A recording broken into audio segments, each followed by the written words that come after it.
Joining me now to give his perspective on the upcoming session, we have the new Majority Leader of the Minnesota House, Matt Dean. Thanks for joining us. Thanks for having me. So, Representative Dean, as Majority Leader, let's begin with categorize for me your style of leadership.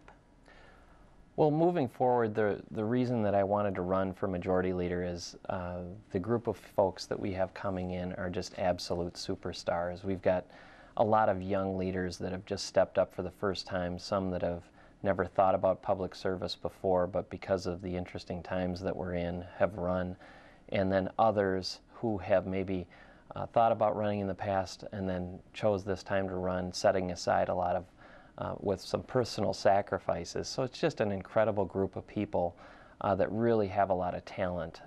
And so it's my job to harness that talent and to manage it and to really let these guys do what they came here to do and what their constituents elected them to do. And that's really to get jobs back into Minnesota and to get a handle on spending and to manage things a little bit differently. So that'll be the first, second, and third priority. We'll talk about that shortly, but first, last session you were a very important part of the team that recrafted the General Assistance Medical Care Bill, working with DFL leaders and the governor to get it done. So how will that experience transcend into your role as House Majority Leader? Well, people who we talked to along the campaign trail appreciate the fact that although we have two parties and one party may win in one year and not in another, they want us to work together and they want us to get to bills that the governor can sign. So that will be our #1 priority, is to try to work with Democrats to have bills in the legislature that the governor can sign. And that will involve a lot of hard work and reaching across the aisle, and we stand ready to do that. We also expect a lot out of the governor, that we have a we're in very difficult times right now, and we want to make sure that the will of the people is heard, and that moving forward we have legislation that lives within our means, and that we don't have a government shutdown. And you just touched on the Republican priorities. You have met in caucus. Have any specifics been brought up on maybe a timeline, a pecking order of what will be introduced? Well, we want to be very careful and deliberate because we are looking at the structure of how we bring bills forward. We've also heard a lot of complaints from folks out there about the gridlock and about people having to read bills or not being able to read bills in past, and rules changed at the last minute. So we want to simplify the process and make it more transparent for folks outside the Capitol. And so we're really working on the structure of the committees right now so that it is more transparent and faster and simpler, and that people can see what's going on. And if we do that, I think we will be able to move bills through simpler and to have a more transparent process. So that's really what we're working on. We've only got one shot at the structure, so we want to make sure we get it right.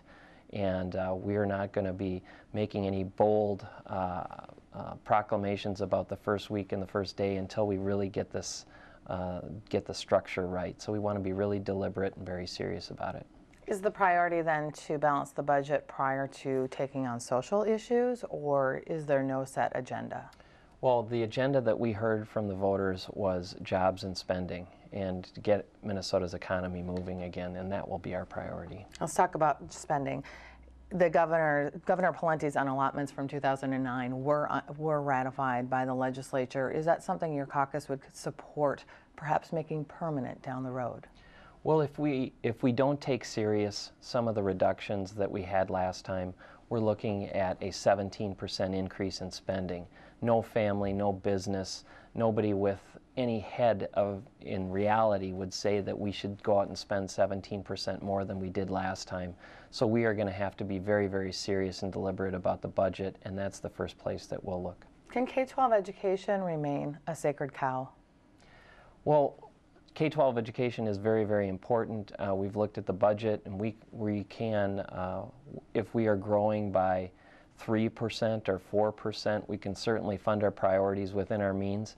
K-12 is a big priority, but we also have to look down below that and say, how are we spending the money in K-12? You know, so many voters have said to us, we seem to spend more and more, we pass referendums, but yet classes still get, teachers get cut, class sizes get bigger. It seems like we're adding on to the parking lot of the school every year, but not the school. And really, how is our money being spent? So that's something, reform and accountability is something that we're going to be pushing hard on. Mr. Leader, if Mark Dayton is the next governor, Minnesotans want to know, will the legislature be able to work with a DFL executive branch? The legislature, well, right now we are in a recount process, and that process needs to move forward, and it needs to be open and transparent for voters. And at the end of that process, whether it's Governor Dayton or Governor Emmer, we're going to work with the executive to make sure that we find bills that that person can sign. But right now, first and foremost, we don't have a governor. We're in a recount process, and that process has to move forward. Majority Leader Matt Dean, thanks for joining us today. We hope to get you in again closer to session. We appreciate your time. Thanks for having me.